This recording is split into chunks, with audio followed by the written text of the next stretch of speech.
In this video, I'm going to be talking to you about how I would encourage or teach children to connect to their higher guide, their spirit guide. Call it what you will, because I feel that we all have them, and it's just whether we choose to listen or not to our higher guides. And at the end of the day, it is about intent. Initially it's about setting that intent to connect in with our higher guides. Now, there was one video that I did on intuition, so it'll be a really good one to listen to that again. How would you develop intuition in children? So this will help them to kind of bring in that more intuitive feeling, so that they know, they have that inner knowing of when they're actually connecting to their guides, especially initially when we're not used to it. I connect in probably most days to one of my higher guides, and it really feels, it gives me clarity around situations. It gives me, it helps me make the decisions that are right for me, and that I know and not a knee-jerk. I'm not getting sort of bogged down in all the emotional stuff, because I think when you are in that state, you're not making those right decisions for you.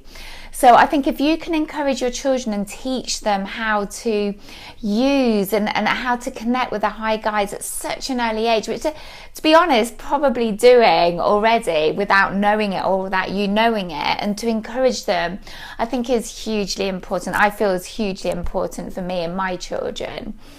So as I said, it's all about intent. So, I'd probably just regularly talk about the fact that, if you're already connecting with your guides, that, I talk to them about it, so that they're very used to that language and that way of thinking and being already. But if they wanted to have a go, and then again, you explain to them that everyone has, at least one or two guides, or higher guides, or angels, or fairy spirit, call it, everyone calls them differently, everyone sees them differently or senses them differently. So it's important to establish that, that they do have them, but they just need to know how to connect in.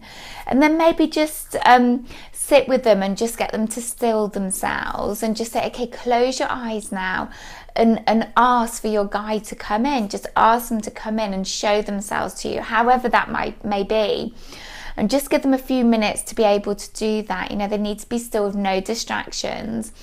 And then they may start to get like a bit of a tingly feeling in their tummy.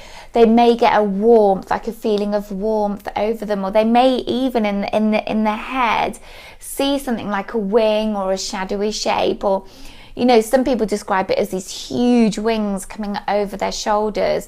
I often see it that everything either goes still or gets a lot brighter, because I'm often doing it when I'm out walking. That's what happens to me. Or I get birds that have this kind of really loud, shrill call, or I see a bird that I wouldn't normally see. That's the signs. I know that's my sign for when my guide is coming through. You can also, as you get more practice, ask for different ways for them to show themselves, ways that you would recognize, but obviously that's something to work towards. But and just talk to them about the feeling, or what they felt, how they felt it, how they experienced it, so that, like I said, they start to really get used to this language, get used to this feeling, and it becomes a habit, so that they then start asking their guides for guidance, support, if they're struggling with something, to get clarity around it. And again, like our intuition, it's an incredibly powerful thing to be able to do. It will really, really help your children and help yourselves if you are guided to start doing that as well. Okay, so if you enjoyed our video, then please don't forget to like, comment, or share, and comment in the box below. Thank you so much. Bye.